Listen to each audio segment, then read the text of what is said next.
أعلنت شبكة الجزيرة أن الأردن كان مصدر التشويش الذي استهدف بث الجزيرة الرياضية لمباريات كأس العالم الأخيرة في جنوب أفريقيا. جاء ذلك في أعقاب تحقيق موسع أجرته فرق من المختصين الدوليين المستقلين في المجال التقني. الأردن هو مصدر التشويش على قنوات الجزيرة الرياضية أثناء بث فعاليات كأس العالم الأخيرة في جنوب أفريقيا.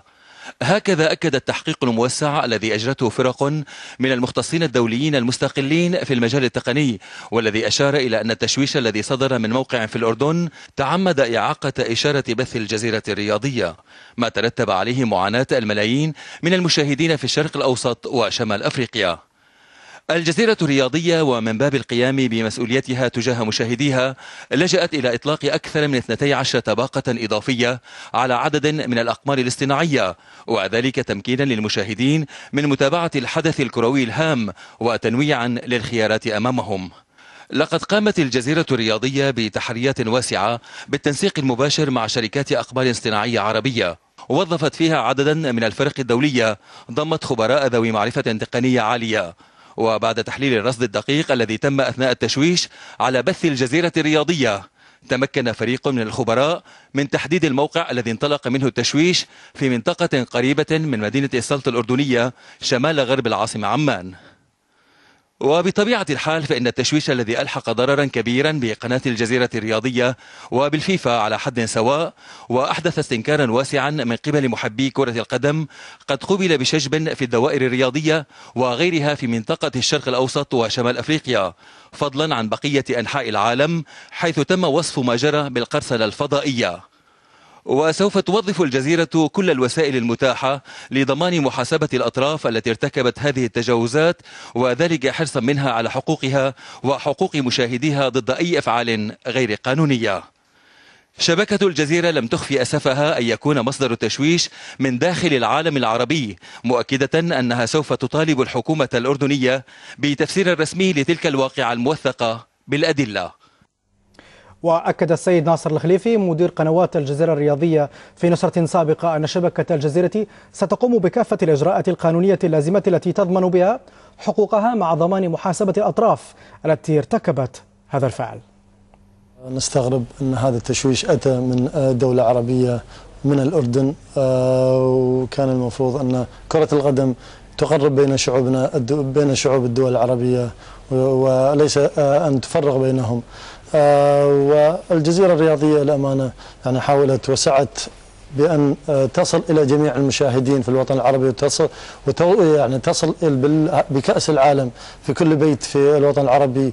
وقررنا بأن تكون 25 مباراة مجانا، ولأول مرة في تاريخ بطولات كأس العالم بأن تكون 25 مباراة مجانا في الوطن العربي، بالإضافة إلى باقي المباريات ب $75 مقارنة بالبطولات السابقة، وأسعارها كان سعر منطقي جدا.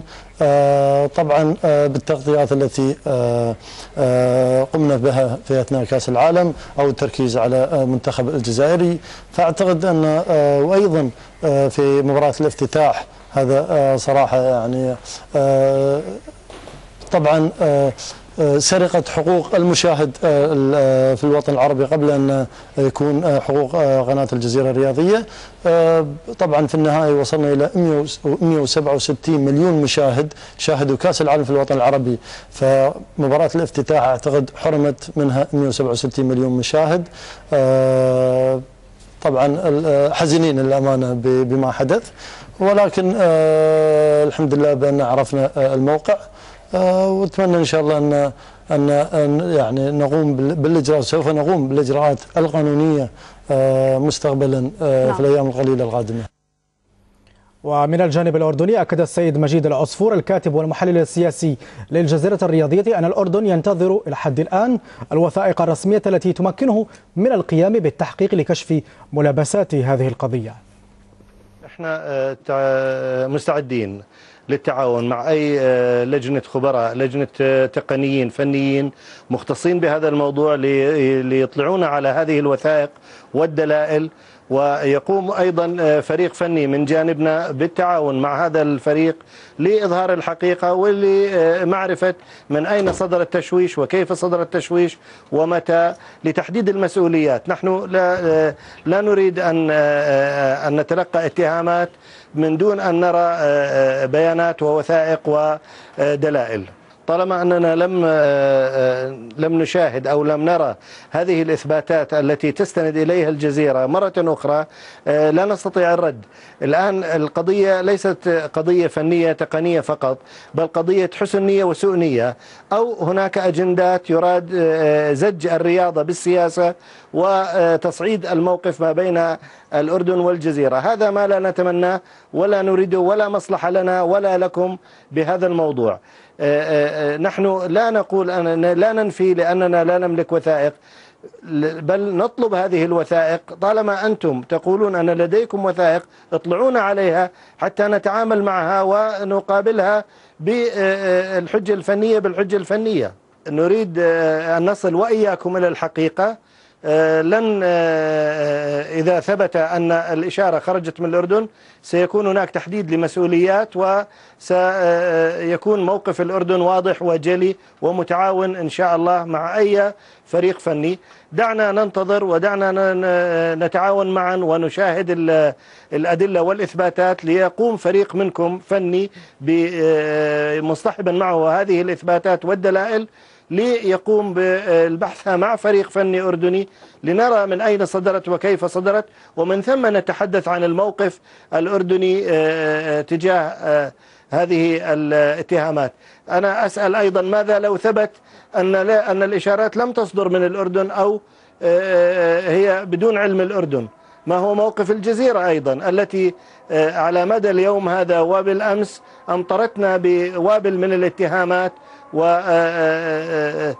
والاستطلاعات الجماهير، وكأن القضية انتهت وثبت أن الأردن هو الذي شوش على مباريات كأس العالم. مهما كانت العربة أو الآلية التي تم فيها التشويش، الأردن لا يسمح بأي شيء مخالف للقانون أو يسيء لعلاقات الأردن مع أي دولة أخرى أو أي فضائية، والجزيرة فضائية محترمة في الشارع الأردني من على أراضيه. لذلك نحن نقول أن البينة على من ادعى. أنتم تقولون أن الإشارة خرجت من الأردن، نحن نقول لا علم لنا وننفي ذلك. الأصل أن يصار إلى تحقيق مشترك، إلى فرق فنية من الجانبين تبحث هذا الموضوع قبل أن نثير الضجة وقبل أن يساء إلى الأردن وإلى سمعة الأردن، لأن ما جرى حتى الآن هو محاكمة للأردن قبل أن يثبت الدليل بشكل قطعي. هذا وأثار هذا النبأ ردود أفعال متباينة في الشارع الرياضي الأردني، رصدها مراسلنا وائل شيوخي في العاصمة عمان.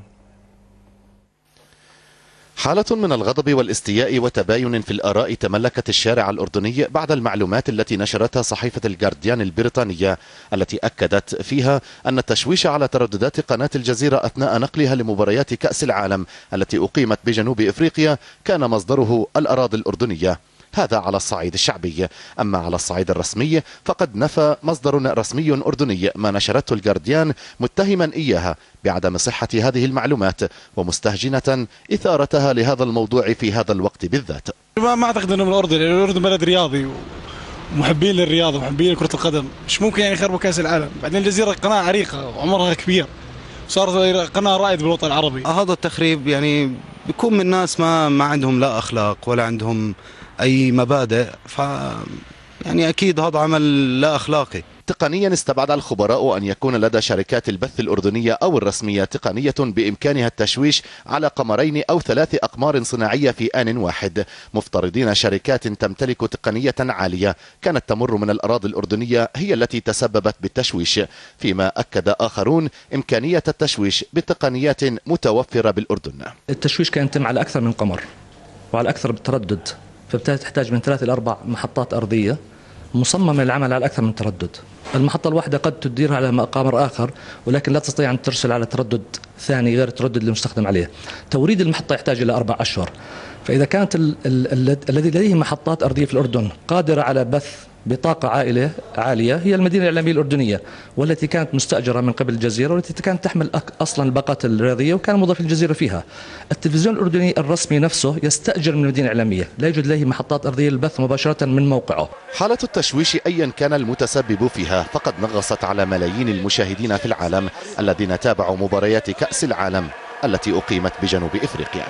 نفي رسمي وذهول في الشارع بين ناف وغاضب ومطالب بفتح تحقيق خوفا من تداعيات القضية، لكن الخيوط تبقى بيد قناة الجزيرة لمقاضاة المتسبب في التشويش، والأدلة هي التي ستحسم الأمر.